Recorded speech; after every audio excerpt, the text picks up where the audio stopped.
Bienvenidos todos a esta presentación que hará Miguel Palacios Moyotl, que es miembro de la logia Aura de la sección mexicana de la Sociedad Teosófica. Miguel es de formación académica. Él impartió la materia de geografía, es geógrafo, para eso se preparó dentro de la docencia, y entonces este tema le cae como anillo al dedo porque él sabe del tema, y yo creo que será una exposición brillante, como siempre nos ha acostumbrado Miguel, a que nos presenta trabajos muy bonitos y muy bien explicados y que se entienden, yo creo que fácilmente. Así que gracias, Miguel, por contribuir a difundir este conocimiento. Y ahora el tema que nos presentas creo que es muy interesante: razas y, eras geológicas y las razas humanas. ¿Cuál es su relación? Ahora vamos a saberlo a continuación. Adelante, Miguel. Estimados hermanos, buenas noches. Permítame iniciar mi participación de esta noche, como acostumbro, con toda la sinceridad, reconociendo la grandeza de su espíritu, de todos y cada uno de ustedes. Namaste. Gracias por su atención en mi intento de exponer este tema con elementos desde la geografía y tratar de interpretarlo bajo un enfoque teosófico. Además, también agradezco profundamente la alegría de estar entre ustedes. Los reconozco como mis hermanos. Iniciaré diciendo que varias ciencias estudian a nuestro mundo. La más básica es la geografía, que nos presenta conceptos y los clasifica en hechos y descubre leyes. Y la teosofía también trata esos mismos hechos. Y aunque la clasificación puede ser distinta, las conclusiones en esencia son las mismas. Y aun cuando la teosofía es una revelación, pero solo tiene autoridad para el que la acepta.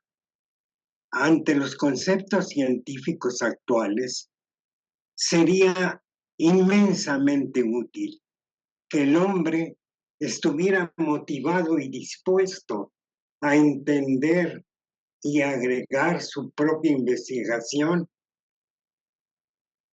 Este hecho sería de gran beneficio para toda la humanidad, debido a que no hay mejor preparación para la comprensión clara de la teosofía que conociendo los planteamientos de las ciencias modernas. La presentación de hoy tiene como finalidad el comprender que los fenómenos de la existencia humana y del planeta Tierra son factores de un proceso llamado evolución. Nosotros, como estudiantes de teosofía, aspiramos a comprender una visión del mundo basada en los principios teosóficos. En consecuencia, me parece que se requiere que utilicemos el conocimiento que nos entregan en los diferentes grupos teosóficos y el que nosotros investiguemos, no solo para un acervo cultural individual, sino para el mejoramiento de toda la condición humana. Los principios teosóficos, sin embargo, están continuamente generando consecuencias para quienes lo buscan y para quienes estudian y para quienes la aceptan.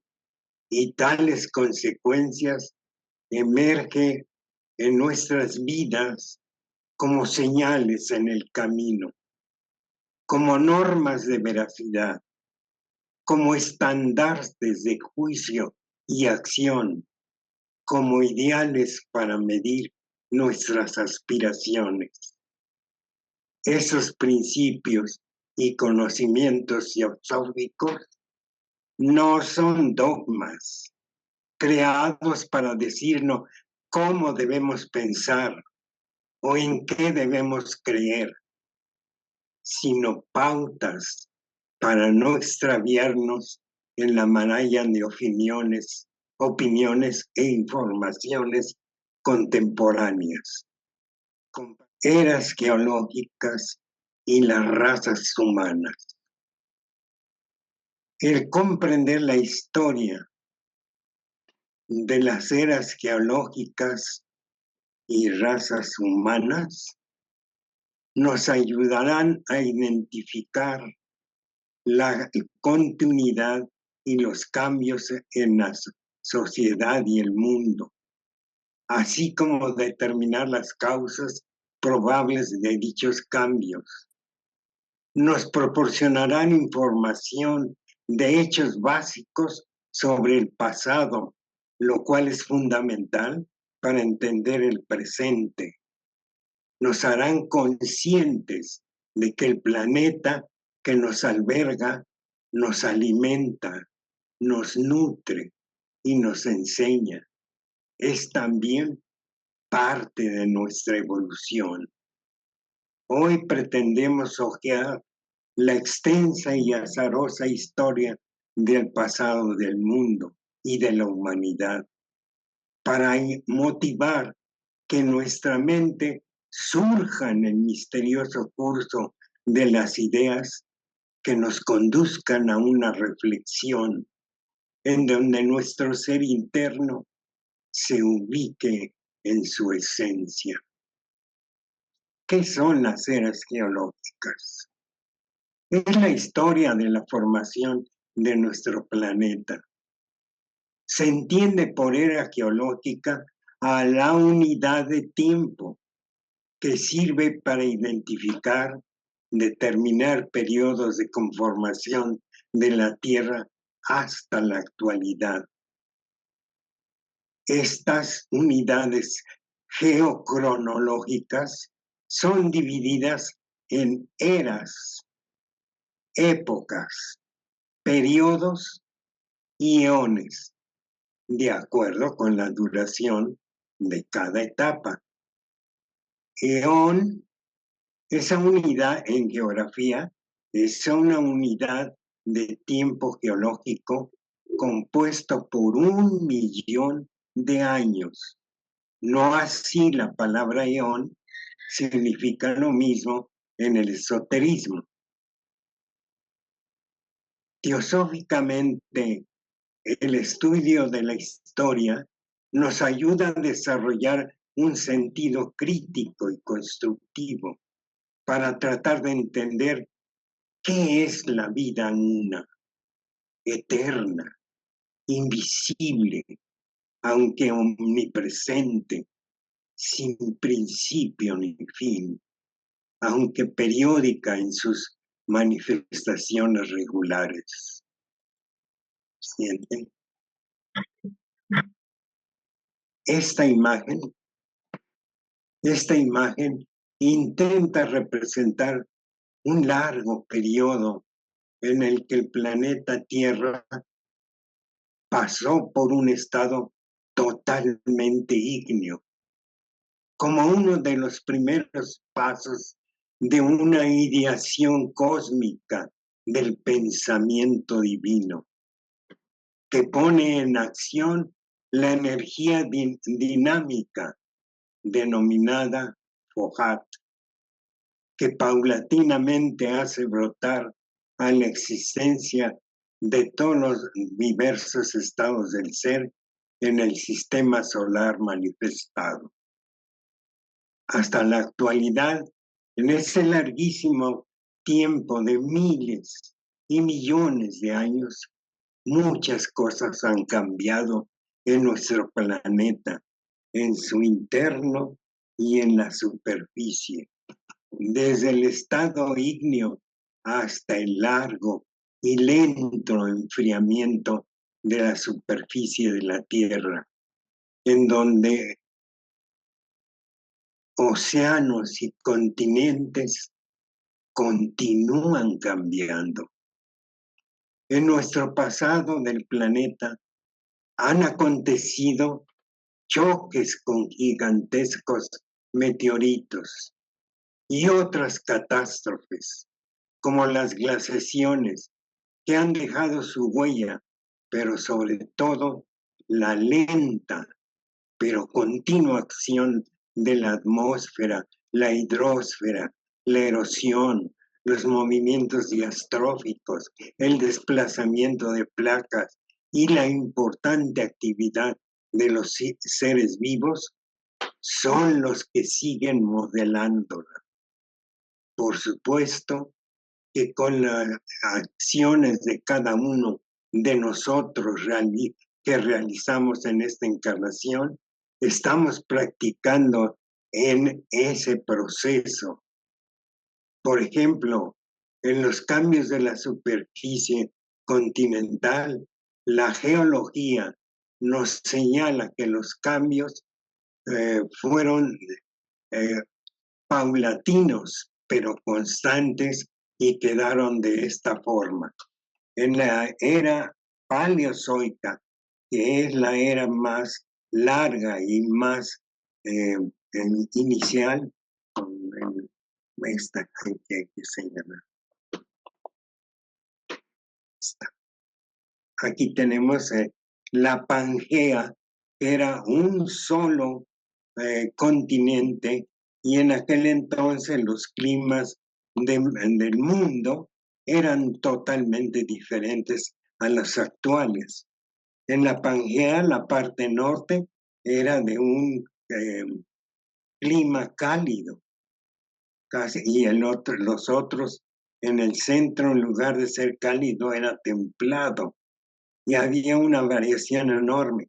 Después, en la era mesozoica, en la era de los grandes cambios en todo momento, pues ahí esta era tuvo un inicio de formación de las Américas, de Europa y de África, porque en la Pangea estaba todo junto. Después, en la era mesozoica, tenemos que ahí en esa era aparecen los grandes temas que Blavatsky nos señala: la Atlántida, la Lemuria primero. La Lemuria es esta que está aquí a un lado derecho de África. Nada más que aquí aparece pequeña, pero en realidad la Lemuria fue más grande. Y esa Lemuria dejó huellas hasta la fecha. Hay animales, plantas y hasta seres humanos totalmente diferentes al resto del mundo en la actualidad, y también en el interior del mar. Por ejemplo, ahí es el único lugar en el mundo donde todavía hay ornitorrinco. El animal puede estar en el agua y en la tierra. Y aquí tenemos entonces la Lemuria y la Atlántida, también en esa misma época, está al norte pegada todavía con Europa, pero era mucho más grande, aquí no está bien representada. Y la última, en la era Cenozoica, ahí tenemos ya la forma de los continentes actuales, y que no podemos decir es el último, sino que todavía hay más cambios. Las formaciones no son permanentes, constantemente están cambiando. Aquí tenemos el cuadro más aceptado y un poco más claro y preciso, porque los cuadros o las fechas o las edades varían a través del tiempo, varían a través de las culturas, varían a través de los conceptos de los que emiten el conocimiento, o sea, de los científicos, varían. Entonces nunca vamos a tener una que sea, esta es la única. Esta es una de las más sencillas para aprender y espero que tengamos el ánimo de entender este famoso cuadro. Vamos a pasar por entender y oír siquiera los nombres de las eras del mundo. La era azoica y también llamada proterozoica, es una era tan difícil de poderle registrar, es la más difícil para poder determinar qué cambios hubo en ella, porque es cuando todo estaba con lava, así es que no podemos tener una precisión de que si hubo periodos o cuánto duró exactamente, no se puede. La ciencia no ha llegado a tener esa exactitud, pero es la primera era. Y es, si ustedes ven las fechas, está calculado entre 4.500 millones de años cuando empezó el mundo. Y entonces tenemos que esta dura muchísimo porque se llama también precámbrico. Pre es antes y cámbrico es el primer periodo de la era que sigue. Aquí señala cámbrico, primer periodo. Pre, antes del primer periodo de la primera era que ya empieza levemente unicelular la vida. Los seres acuáticos fue la primera manifestación de vida. Y no quiero entrar en los años porque hay una variedad tremenda, pero aquí esta es la un poco más acercada a la realidad. Y como ustedes ven en el Cámbrico, desde el 570 hay una diferencia, vean la diferencia, 4.500 a 570, ¿cuántos años duró la era azoica sin vida? Como la primera imagen, toda ígnea. ¿Qué vida podía haber en esos momentos? Y después tenemos después la paleozoica, que es la primera y también de las eras más largas. La más larga, por supuesto, la anterior, y la que sigue también es bastante larga. Y sus periodos, esos en sí, me gustaría que más o menos los retuvieran un momento, porque Madame Blavatsky va a utilizarlos. El cámbrico, ordovícico, silúrico, devónico, carbonífero y pérmico. Faltan ahí unas dos más que están aceptadas, el misisípico también falta porque es cuando se formaron los ríos y el río del Nilo. Es otro periodo. Entonces pasamos a la siguiente era de color amarillo, todas las eras, y es la Mesozoica. Esta era viene la era de los dinosaurios y es una era tiene nada más 3 periodos. Perdón que no insista en no leer las cantidades de años, pero Madame Blavatsky nos da también en la doctrina secreta la cantidad de años que duraron los periodos. Ella no menciona cuánto duró la era. La siguiente era es la era cenozoica. Son los continentes, es la era en la cual los continentes ya están como los conocemos. Ahí, en esa era, ya se hundió la Lemuria y la otra isla. Perdón. Bien, tenemos ahora la última era cuaternaria, que realmente no hay tal era cuaternaria. Es los periodos que empiezan con el Pleoceno, Eoceno, etcétera, son periodos de la era Cenozoica. Es la era en la que estamos, en el cuaternario, y se llama así era cuaternaria porque ahí aparece, según la ciencia, no la teosofía, según la ciencia, aparece en esta era cuaternaria en los primeros periodos, que es el Pleistoceno y el Holoceno. En la ciencia todavía abarca a utilizar el anterior, el de la Cenozoica, el Eoceno. Bien, no muy bueno. Ahora, para volver a repetir un poco, que se nos quede grabado cuáles son las eras, la de sin vida, la vamos a comparar con una vida de una persona.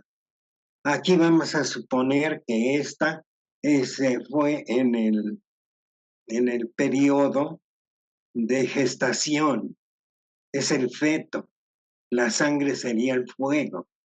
Ahí todavía no está formada realmente la atmósfera, solamente hay gases que no son respirables. Hay dióxido de carbono, vapor de agua, nitrógeno, pero no oxígeno. En consecuencia, no se desarrolla la vida. Tampoco había continentes como los que existen en la actualidad, sino un océano de lava. Por ello, esta era se ha llamado azoica, que quiere decir sin vida, y se llama también precámbrica porque es antes del primer periodo de la paleozoica. Entonces esto está, digamos, dentro del ámbito parecido a nuestra gestación en el vientre de la madre. Ahora la niñez es una de las eras más largas. La niñez sería la era paleozoica, como un hecho con mucho tiempo dormido, pero con un silencioso desarrollo y la gran dependencia de la madre. La infancia incluye una larga época en la cual parece que no hay conciencia, está como dormida. Y cuando empieza a llegarnos la conciencia, viene la ofuscación de la adolescencia. Entonces en la paleozoica es como el niño y el adolescente. Y después viene la era mesozoica, la era de la juventud, en la era en la cual es la flor de la vida, con su alegría, su fuerza, su grandiosidad, su belleza, diseñando el futuro. Aquí se manifiestan los saurios, la grandiosa vida vegetal, que al quedar sepultada dieron origen a los actuales grandes depósitos de petróleo. Y siguiente, esta era ya desde la anterior, desde la niñez. Blavatsky, ahorita vamos a ver, ya menciona unos periodos. Y en la Mesozoica también habla de una humanidad fenomenal, no como conocemos al ser humano actual, sino ligado un tanto a lo animalesco. Todo es grandiosidad, todo es enorme. Se dice que un helecho medía 50 metros de largo, una hoja. Imagínense, para que el saurio, que tenía que tener mayor tamaño y podía comerla. En la era cenozoica, compararlo con la vida, sería la era de la adultez.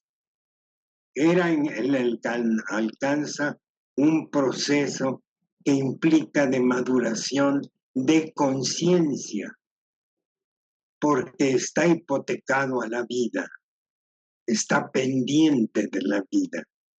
La sensatez empieza a llegar en la edad adulta.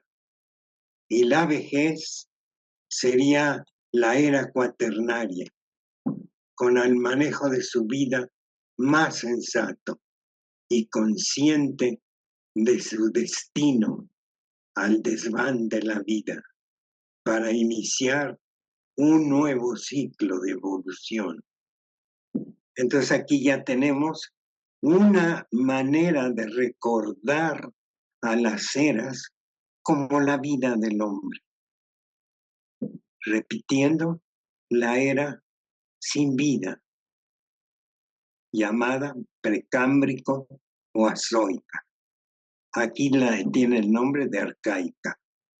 La era de la niñez y la pubertad, la paleozoica. La era de la juventud, la mesozoica. La era de la adultez, cenozoica. Y la era cuaternaria, en la cual ya veremos que van a florecer la sexta raza raíz. Ahí es un acercamiento a la evolución superior.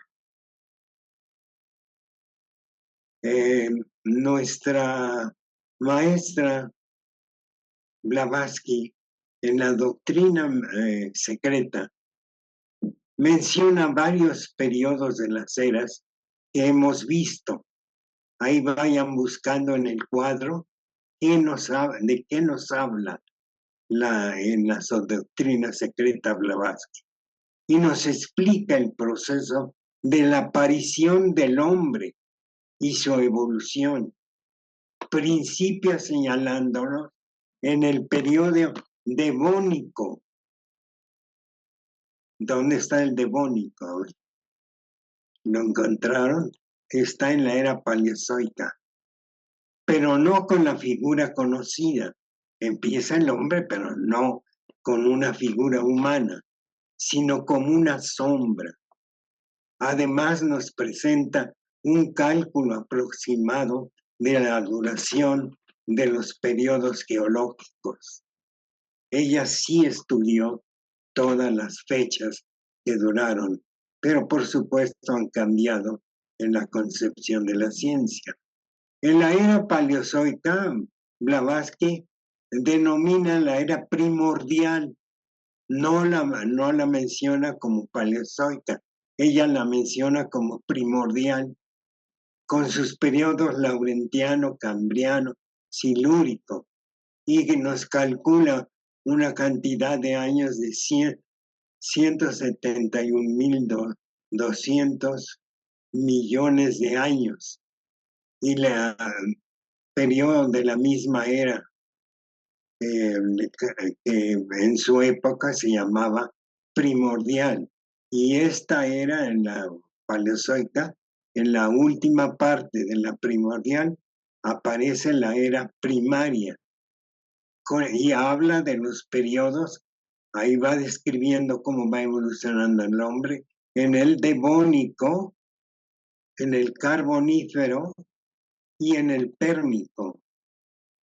Y la era, nos menciona después la era mesozoica, que a ella le llama era secundaria, con sus periodos que habla del Triásico, Jurásico y Cretácico. En la era cenozoica, a ella le llama la era terciaria. Cuando ustedes lean la doctrina secreta, coincide con la actualidad, nada más que ella utilizó la nomenclatura del siglo XIX. En los periodos, estos son muy importantes, porque aquí nos habla de la Lemuria, de los cambios de figura, de las facultades que fuimos adquiriendo. Aquí es donde ella ya desarrolla más cantidad de información y de texto, por supuesto. En el Eoceno, Mioceno, Plioceno. Y la era cenozoica, en sus últimos periodos, le denominó el Cuaternario. Ahí en el Cuaternario empieza a hablarnos de los cambios que tuvo la Lemuria y la Atlántida. Al estudiar a fondo el tema de la historia de la vida sobre la Tierra, nos vamos dando cuenta de que todo cuanto sucede en la actualidad, en todas sus vertientes, no es más que una consecuencia de lo que sucedió en el ayer de este planeta. La ciencia está desarrollando una cosmología que coincide con la teosofía en muchos aspectos importantes, y ello fortalece nuestra esperanza de lograr un nuevo paradigma mediante el cual podamos interpretar nuestro mundo. Un mundo que no es solo todo lo que nos rodea, es también nuestra relación con todas esas cosas y personas y con nosotros mismos, porque la gran variedad de formas vivientes están relacionadas unas con otras. Todo este largo peregrinar de las eras geológicas incluye la adaptación del hombre y en consecuencia de la humanidad, con su aparición y su proceso, hecho que no puede efectuarse fortuitamente o sin finalidad alguna. Es un plan preconcebido en la conciencia divina, guiando y controlando por diferentes jerarquías divinas.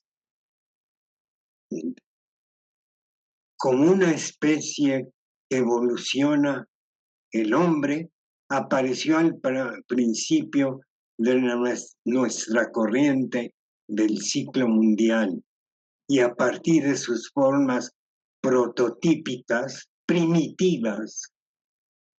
Es por esta razón que se dice que el hombre es el padre y depósito de los reinos ubicados debajo de él, la raíz y el tronco del árbol de la vida, cuando no el árbol por sí mismo.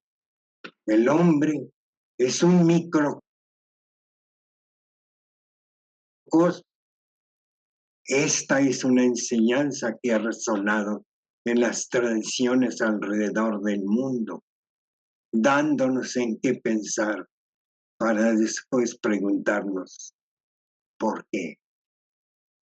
La hipótesis científica más aceptada sobre el origen de la humanidad es la llamada Homo sapiens. Esa es la de la ciencia, que como todas las teorías científicas, en ella no puede haber una concepción precisa de cuándo y en dónde. Principió al igual que el nacimiento de la Tierra, y múltiples temas en cada cultura y época histórica cambian, a veces totalmente, y en ocasiones no puede explicar la ciencia los fenómenos que no se ven, ni se pueden medir, ni pensar. Por ejemplo, en cuanto a la teoría científica, que es en sí, no tiene nada que decir sobre la existencia de un plan divino. Las teorías científicas de hoy no son estables. Estas van cambiando cada siglo, mientras que la doctrina teosófica nunca es alterada. Ahora sí. Aquí tenemos dos imágenes que se utiliza la concepción teosófica. En el árbol que todos conocemos del lado izquierdo, en donde se nos dice que hay razas, hay un tiempo en el que van a pasar 7 razas, 7 manifestaciones diferentes unas de otras, como el proceso evolutivo. Y cada raza, ya lo veremos, tiene sus ramificaciones. Se le llama raza raíz. Y este mismo dibujo, los toltecas, en el lado derecho, ya tenían ese concepto. Le llamaban Tlalocan, el lugar de la dualidad, el lugar de la casa de los dioses y el lugar abstracto, donde se respiraba lo abstracto.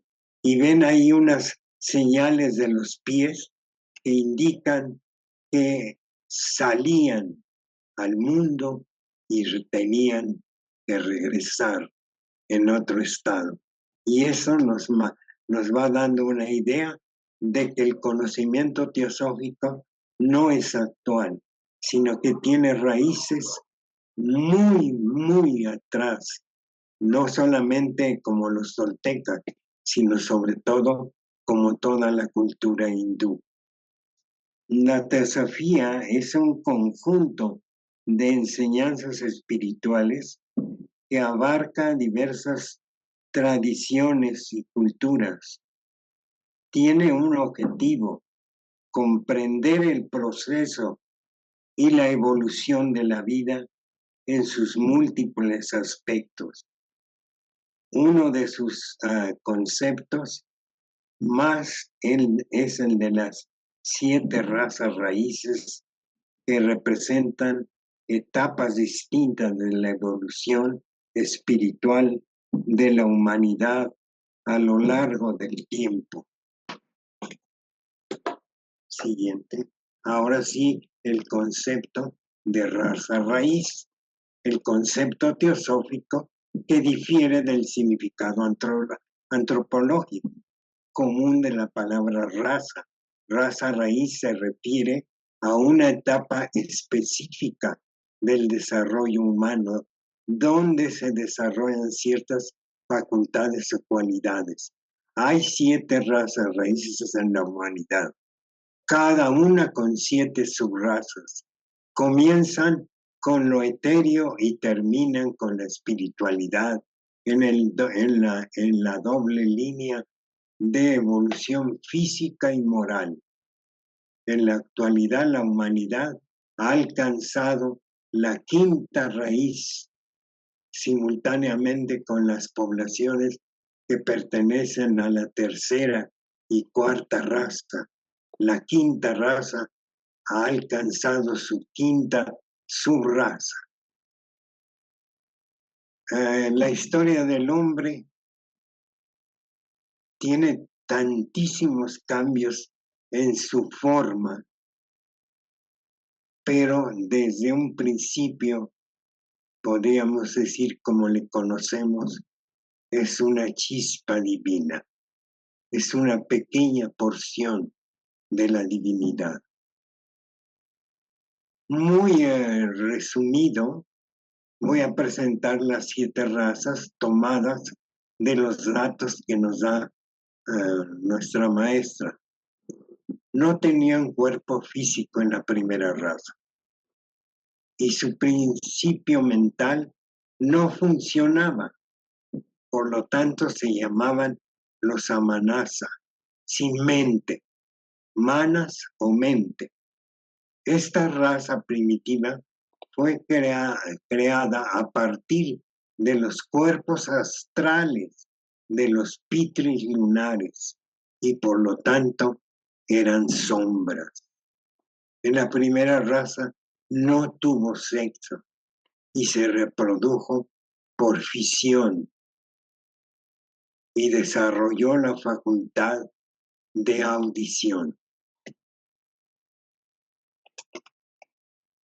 La segunda raza, raza hiperbórea, tampoco tenían cuerpos físicos. Se reprodujeron por germinación y desarrollaron el sentido del tacto. La segunda raza posterior también se llamaba el nacimiento del sudor, porque se reproducían exudando líquido vital que se unió a una bola en forma de huevo. Los hiperbóreos se ubicaron en un continente cerca del Polo Norte, que comprende el presente norte de Asia. Tercera raza raíz, conocida a menudo como la raza lemuriana. Esta raza tenía 3 etapas. 1, el nacimiento del sudor que heredó de la segunda raza. Segunda, los humanos andróginos o nacidos del huevo. Tercera, el desarrollo de los dos sexos y su separación. La doctrina secreta afirma que la separación de los sexos ocurrió hace 18 millones de años, durante su quinta subraza. Esto a menudo se conoce como la caída del hombre o la primera caída. La raza lemuriana habitó Mu. Mu era un continente en lo que hoy es el Océano Pacífico. Ellos perecieron por el fuego que llovía del sol, volcanes y terremotos.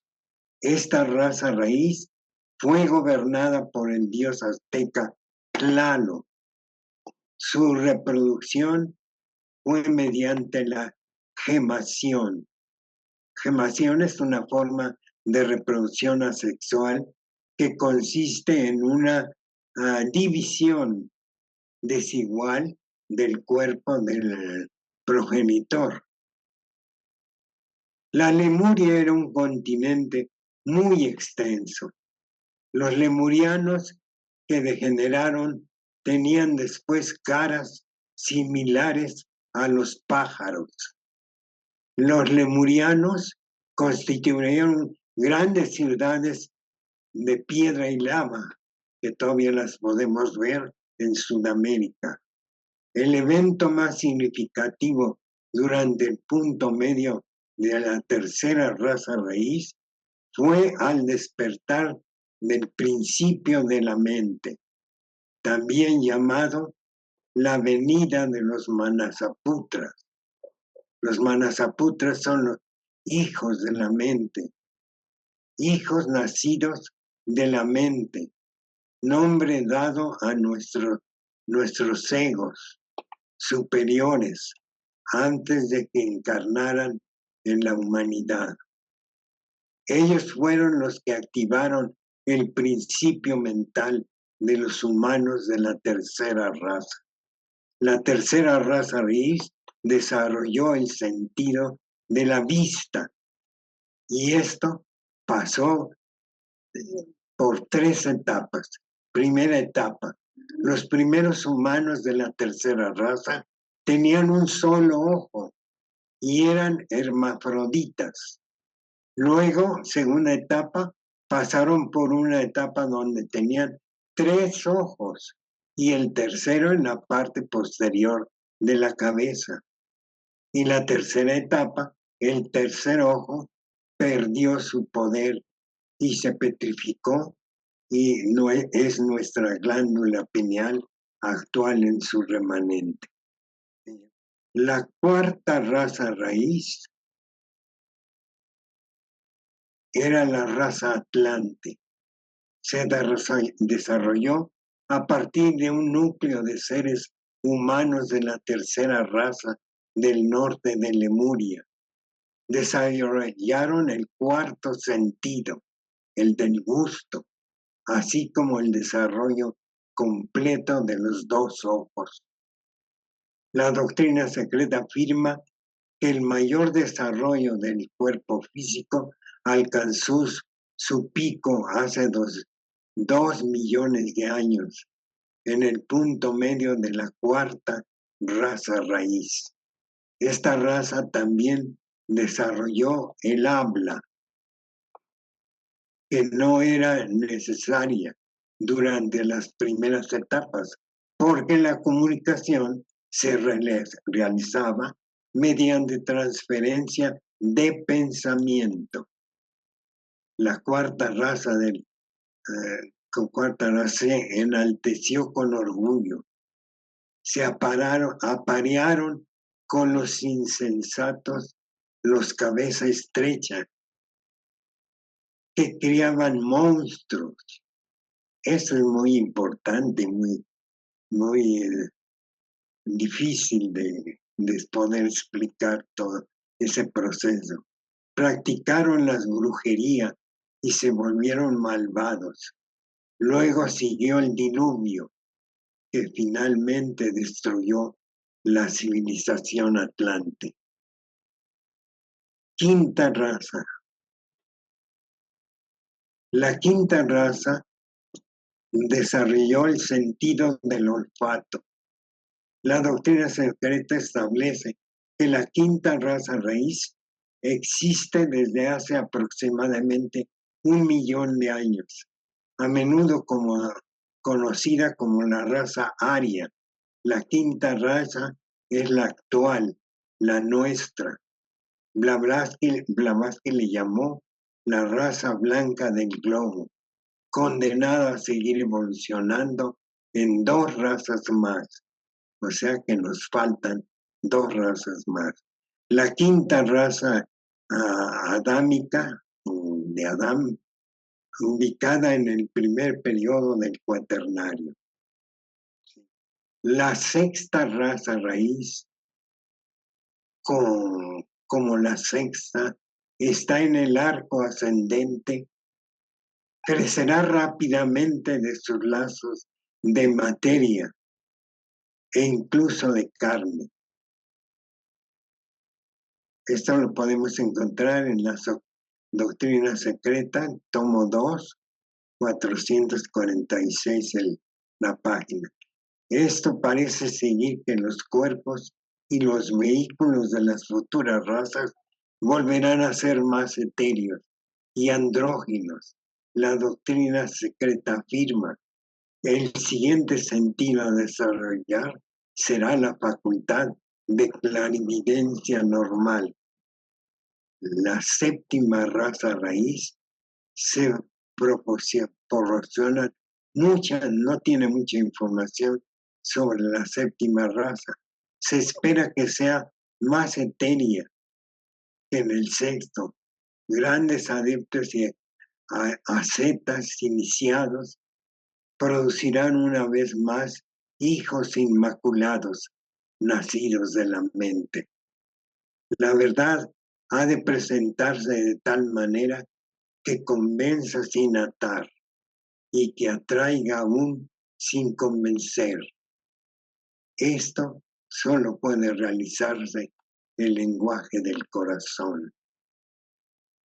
Y finalmente la séptima raza, que se caracterizará por un completo y absoluto desarrollo moral y psíquico, la verdadera cumbre en el avance de los sentidos humanos, los hombres dioses.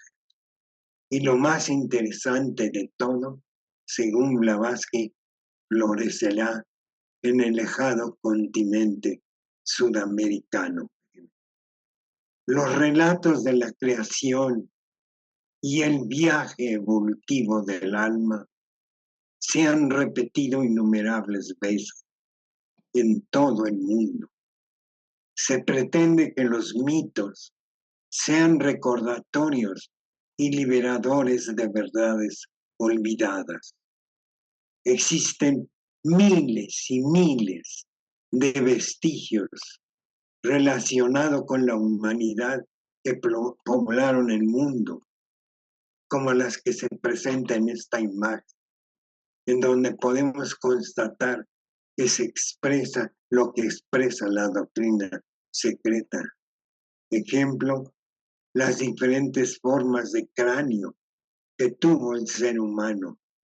Y ahí vemos un cráneo donde tenía el tercer ojo. Y esas esculturas, quizá desde la Lemuria, gigantes de diferentes tamaños y guardando un silencio que mucho tiene que explicar. Y podemos constatar con la fotografía del hombre de gran tamaño que sí existieron los dioses o los hombres desde la Lemuria con gran tamaño. Y vienen los mitos en ese jarrón de la cultura más antigua griega. Y ahí vemos a hombres con caras de pájaro. Y también esa cultura nos presenta los hombres con cuerpo de caballo. Y nos presenta los hombres que se ligaron o tuvieron relaciones con animales del mar, generando las sirenas, generando los delfines y muchos animales como el mono también, que no fueron, el hombre no viene del mono, el mono viene de ese hecho de la ligación con los animales. Y la última imagen es la de nuestro centro de la Piedra del Sol, que relata exactamente con el mismo tipo de hombre y con los mismos fenómenos las 4 edades anteriores. En el lado izquierdo, la primera edad donde Ocelos, esa era sombras, no había hombre. Y así como se relata, viene la descripción de las 4 edades. Y el quinto sol, o sea, nuestra edad actual, está en el centro, en el cual se busca la Trinidad que resplandezca hasta en el rostro y el cuidado de la lengua que puede matar o hacer florecer. Entonces, todas las leyendas del mundo tienen mucho de verdad.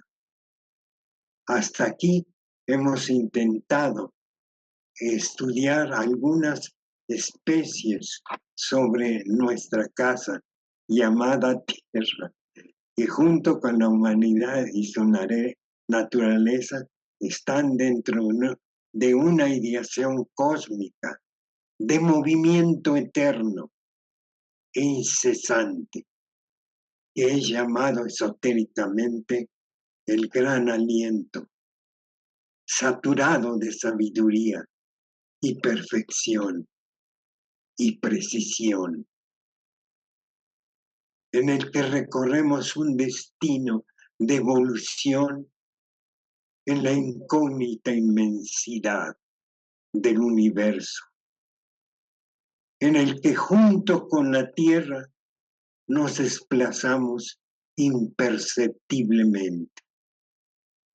Tratamos de entender que somos parte de algo mucho más grande y complejo, y nos desafía a seguir explorando las fronteras del conocimiento.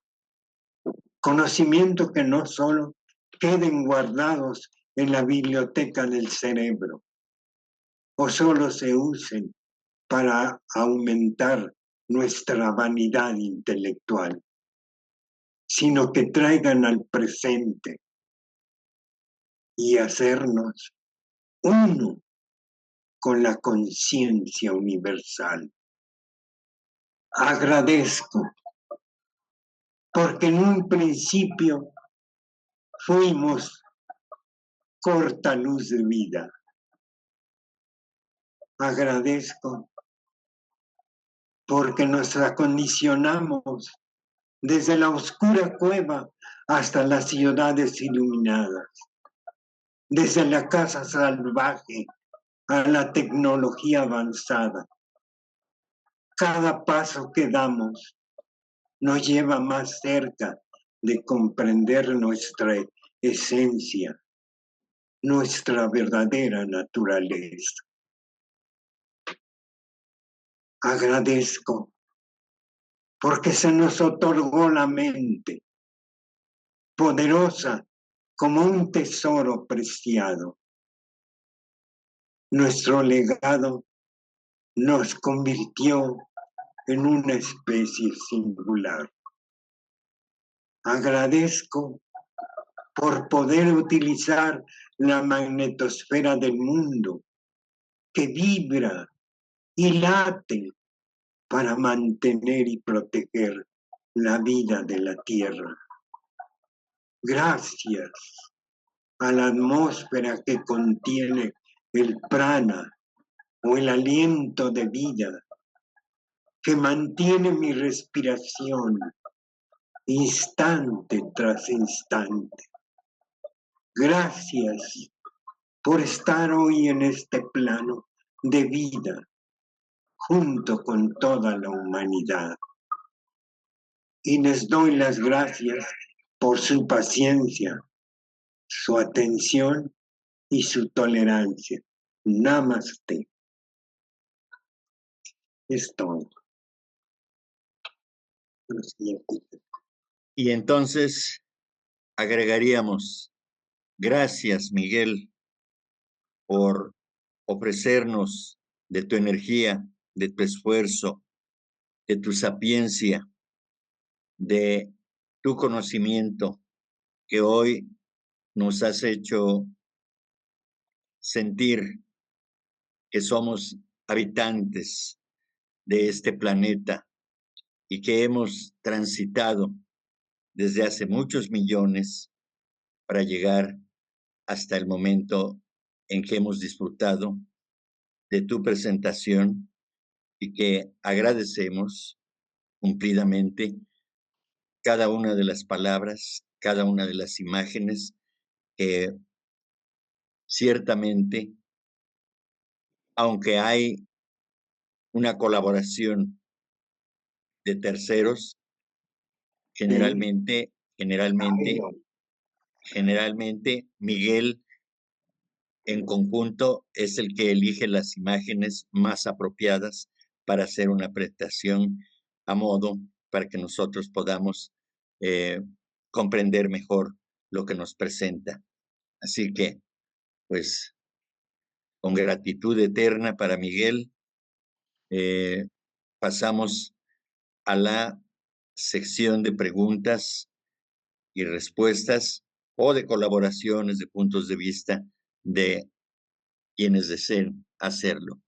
Muchas gracias nuevamente, Miguel, por colaborar con la difusión del conocimiento teosófico a través de esta presentación que nos otorgas a quienes estamos involucrados, relacionados con la logia Blavatsky de la Ciudad de México. Muchas gracias, Miguel. Sí, sí, se puede. Oye, Miguelito, pues muchas gracias. Como siempre, tus pláticas son como poesía. Es muy agradable escucharte y antes que preguntarte lo que te quiero preguntar es, ¿se va a grabar esto? ¿Está grabado? ¿Se puede volver a escuchar o no? Eso por un lado. Siempre se graban. Se graban. Sí, Salomón, afortunadamente se graban. O malamente, porque no lo creo ser tan bien. No quiero testigos. Oye, Miguelito, bueno, pues te tengo una pregunta que siempre me la he hecho desde que la teosofía nos enseña que nosotros primero habitamos la luna. y después, pues, así que nos mudamos a la Tierra, ¿no? Como el planeta siguiente. Entonces, lo que yo no entiendo es cómo es que la ciencia no ha llegado a ese punto que la teosofía nos enseña de que la luna fue primero. Y entonces, la ciencia, como sabemos, bueno, una teoría de tantas, ¿no? Que nos enseña que la Tierra chocó contra un planeta grande de grandes dimensiones llamado Theia. Y entonces de esa explosión, de ese polvo que salió de la Tierra y de Theia, se formó la Luna. Entonces, eso como que la teosofía pues no le da crédito, ¿no? De que se haya formado después de la formación de la Tierra. ¿Qué opinión me das, Miguelito? Y antes que nada, muchas gracias por todo. Al contrario, Salomón, gracias por estar presente. Pues mira, la ciencia en realidad tiene ya algunos conceptos de la teosofía, pero no se atreve a confirmarlos o a atestiguarlos por temor a no poderlos comprobar, porque hay cosas que no se pueden comprobar, sin embargo son una verdadera realidad. Por ejemplo, acabo de mencionar la magnetosfera, que casi nadie la menciona. Es una área que está emitiendo la vibración de toda la materia del mundo, incluyéndonos a nosotros. Y todos esos malos pensamientos, las malas actitudes, todos nuestros actos también forman parte de la magnetosfera, o sea, el magnetismo que emitimos al universo. Y por eso es tan importante vigilar el pensamiento, vigilar el manejo de nuestros sentimientos, que es tan difícil, pero no imposible. Yo creo que habrá un momento, como lo dije en la plática, habrá un momento en que compaginemos la ciencia, que será la realidad de lo existente. Perfecto. Gracias. No, al contrario, gracias, Miguelito. Oye, si se puede, una preguntita más. Sí, cómo no. En la primera raza raíz se desarrolló el oído, como mencionaste, ¿no? Y así en cada raza se desarrolló un sentido diferente. Sí. Pero como para qué podían necesitar el oído la primera raza Bueno, raíz. nosotros preguntamos para qué, pero la sabiduría infinita sabe cómo debe de ir poniendo cada facultad, sabe el momento. ¿Y para qué? Pues para tener una orientación de dónde había agua, de dónde había movimiento, por eso desarrolla esa facultad. Va teniendo sus facultades de acuerdo con el ambiente.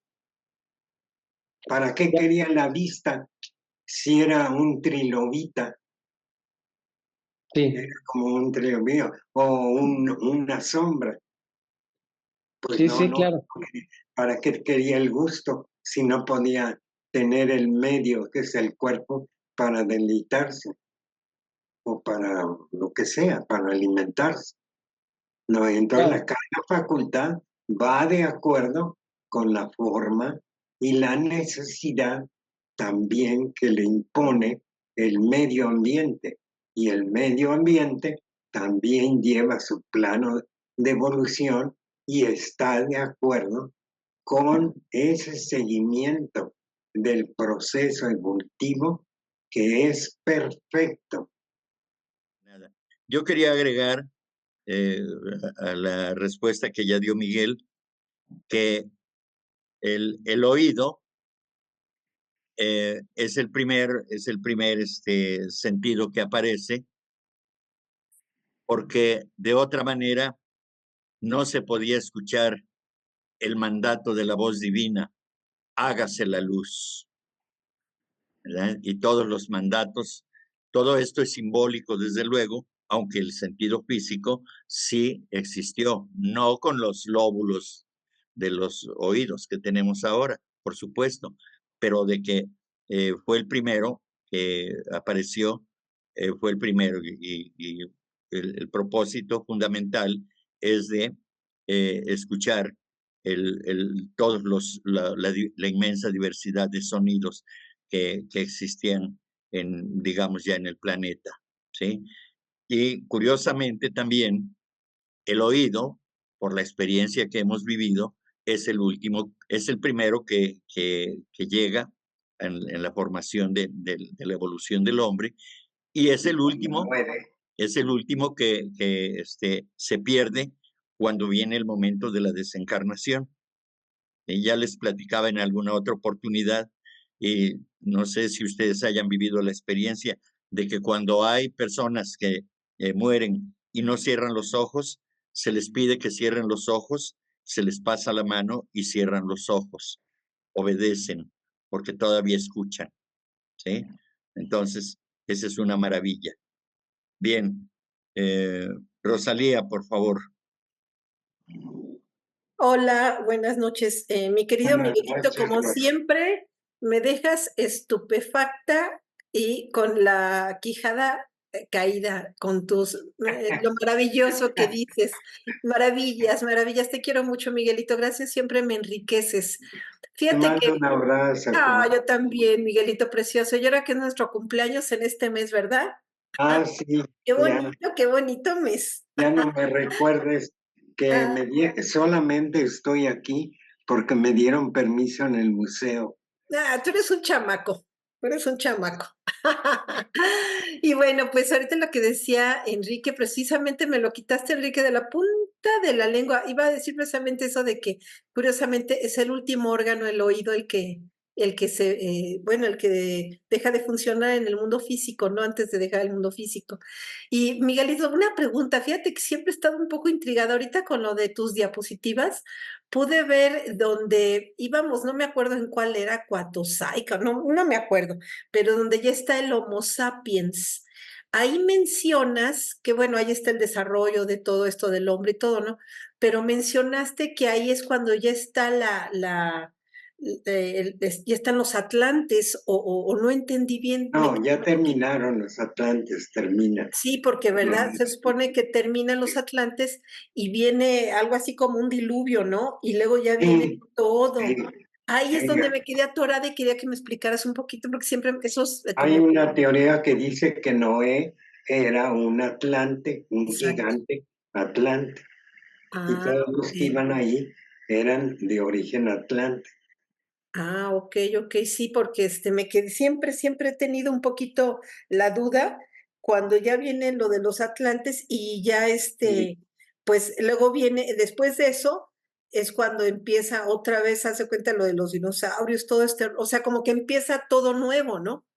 Pero sí, siempre me quedé con duda dónde era más o menos, porque ellos tenían inteligencia y se supone que los que vienen, los nuevos por decir la quinta raza, pues vienen todavía así como de neandertales o algo así, ¿no? Ahí me quedé un poquito atorada, mi querido Miguelito, a ver Si te acuerdas de que la comparamos con la vida humana, es en la adultez. Ajá. Ya sé, es en la Cenozoica, donde están esos periodos donde ya Madame Blavatsky nos señala que ya era la nueva raza, la quinta. No fue, dijéramos, sobreviviente del diluvio. Quiero agregar algo más respecto de lo del oído. Que recordemos que en la primera raza no había, prácticamente era una raza etérea. No era como tenemos ahora la forma humana, sólida, con huesos, piel y toda esta cosa, ¿sí? Era solamente un ensayo, digamos, de la forma humana. Entonces no había lo que ahora. Entonces, de esa manera podemos decir que era tan etéreo el hombre que pues era una especie de neblina flotando y gigantesca, desde luego, pero no tenía el sentido del oído desarrollado a través de los órganos como los conocemos ahora, el órgano del oído.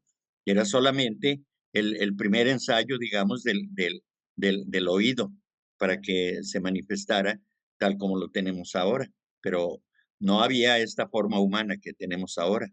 Éramos,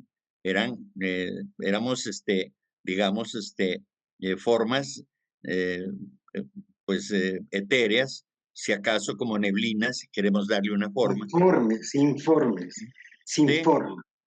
sí, así es, así es. Eran los primeros ensayos para configurar la forma humana.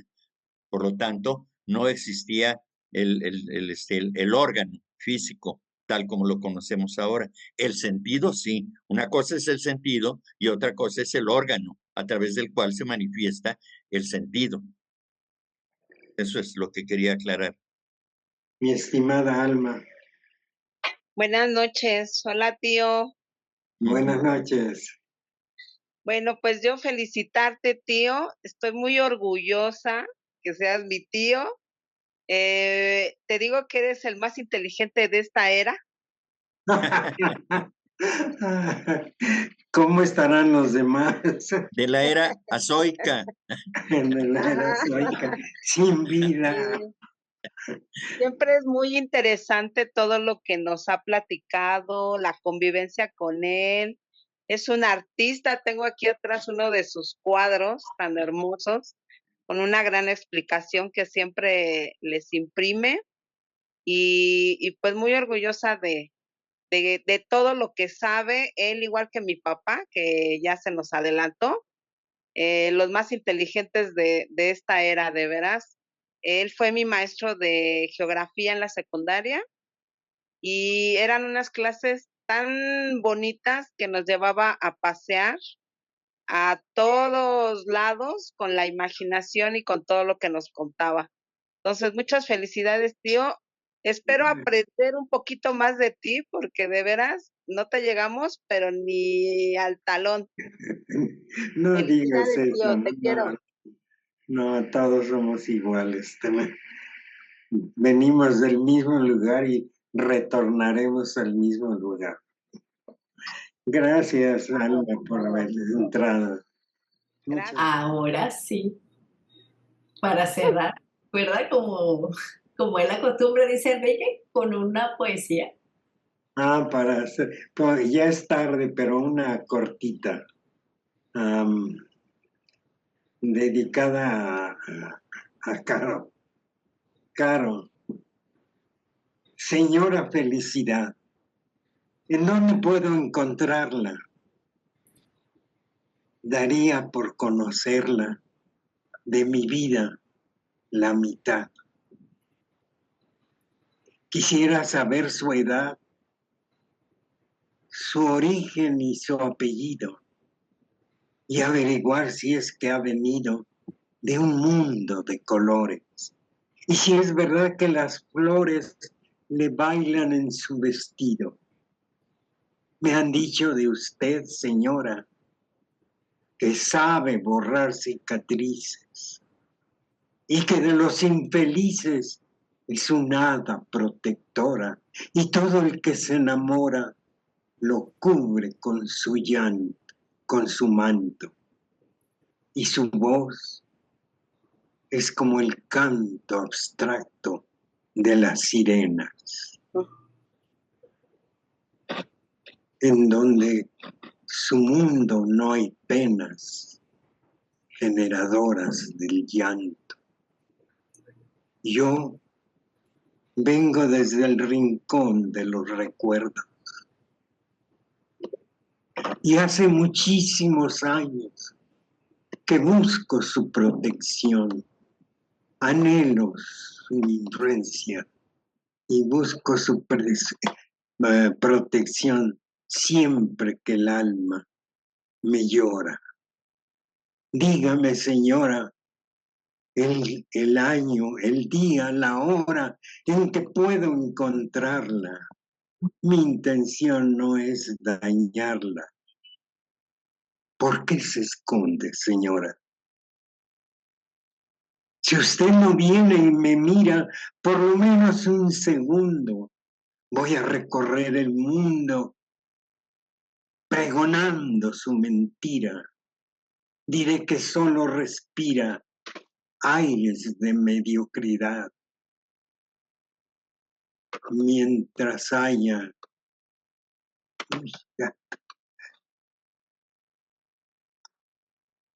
tristeza, mientras haya un niño triste, diré que usted no existe, señora felicidad. Gracias. ¡Bravo! ¡Bravo! ¡Bravísimo! Yo me voy con el corazón inflado, es espectacular, como siempre. Gracias.